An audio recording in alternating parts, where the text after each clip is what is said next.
Pinaglaban ng basher, Richie Rivero sumabog, Leren May Bautista approve sa daddy ni Richie.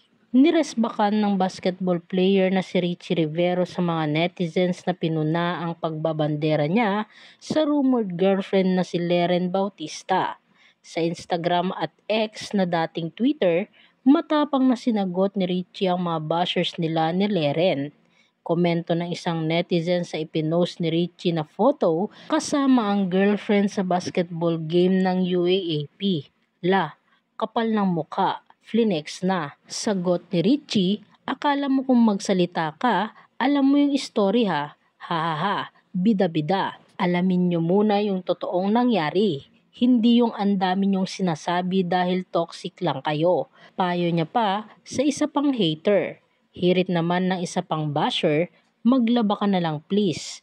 Huwag ka nang manood ng UP Games. Supalpal ni Richie dito, walang pumapansin sa'yo sa bahay kaya dito ka hahanap ng papansin?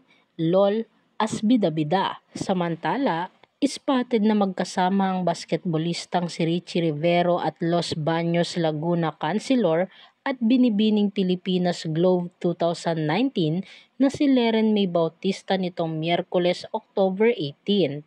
Nakita ang dalawa habang nanonood sa University Athletic Association of the Philippines or UAAP basketball game sa MOA Arena kung saan naglalaban ang University of the Philippines or UP at De La Salle University. Sa katunayan, nagbahagi rin ng larawan ang ama ni Richie na si Rosco Rivero ng larawan nila kung saan makikitang magkakasama sila.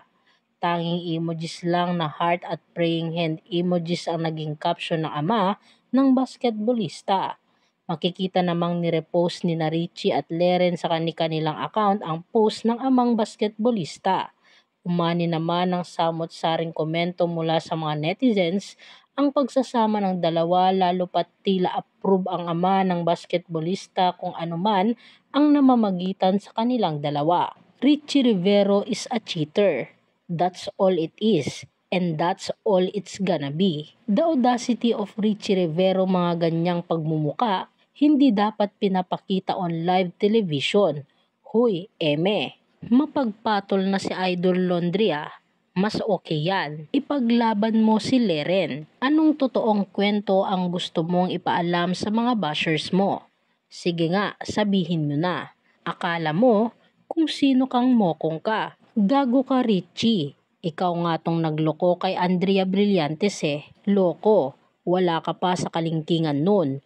Kundi dahil sa kanya, di pa malalabahan yung mga damit mo. Kaya ka bumili na ng washing machine kasi nagilty ka. Dapat binawi na lang ni Andrea lahat ng binigay niya sa'yo.